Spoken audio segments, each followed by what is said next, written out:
A sobering report just released from Food Banks Canada shows the number of people using their services has surged to an all-time high. That happened earlier this year, and the CEO of Hamilton Food Share, Joanne Santucci, joins us with a warning that the worst is to come. The worst is yet to come. This report is so alarming.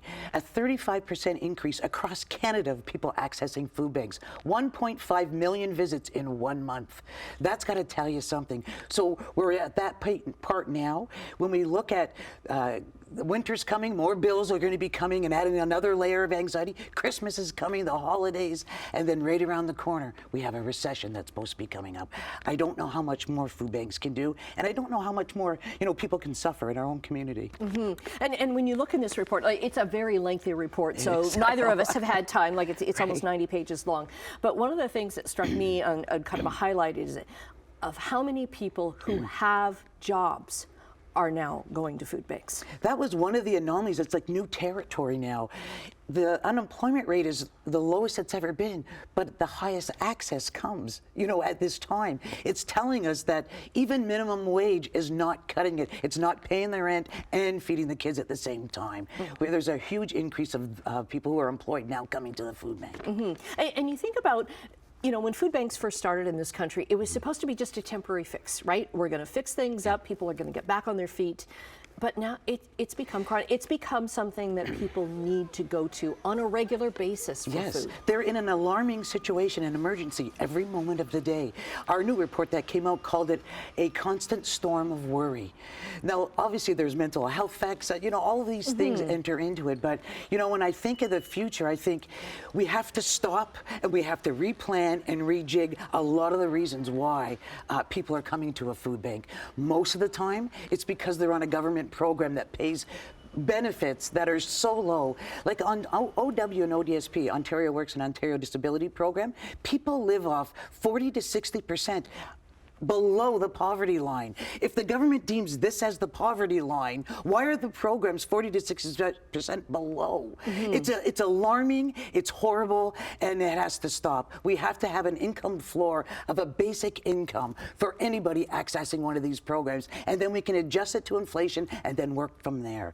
The food banks have been at this 40 years, and in the beginning they said, this is temporary, we're going to collect the data, give it to the provincial government, because of course, if our government, who's there to make our lives better and to provide opportunities for, the progress in our life, surely they'll want to know that. And all they've done really over the course of 40 years is take from those programs and not do anything with them as inflation keeps going. Right. We talk about food insecurity. Let's compare food insecurity in Hamilton and then across the country.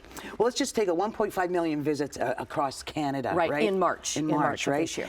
And in Hamilton, and they're saying that 1/3 are children. In Hamilton, closer to 40% are children. And there's also an access for seniors. It went from 7% to 9% nationally.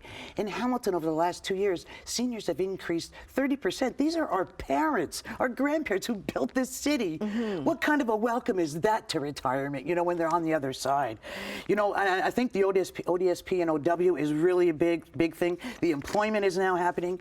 In Hamilton, we did a survey of food bankers who actually currently are going there. And we asked them, what is the food bank? And what if it didn't exist?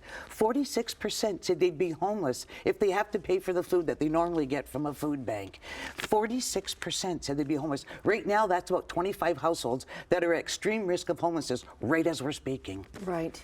Shelters are all backed up. You can't get in them, you know what I mean? And I see the homeless situation coming into work every morning, right? So okay, we've got about a minute left. Okay. What can we do? I know even donors, you were saying, donors are squeezed. They are. Like everybody in Hamilton is hit by that inflation rate. What I say to our donors, this is the greatest city in Canada. I love this city. They're so generous. So we're saying keep supporting your food banks whatever way you can. We understand everybody's feeling that pinch. But go on Food Banks Canada's website. Get that report. It is a wealth of information for Canadians. They need to know that their safety net is just crumbling underneath them, right? It's a real wake-up call, isn't it? Really it is. And also, too, housing is, unaffordable housing is just huge. So let's not get anybody let's not have any more people become homeless while we're figuring out how to build the housing that we need.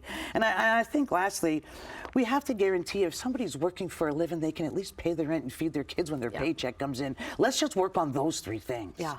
it's a big thing to think about. Lots to think of in Yeah. this report. Thanks for coming in. Like Thank on you, very Annette. short notice, we knew this came out this morning. You were here and answering that call. So My thanks pleasure. very And much.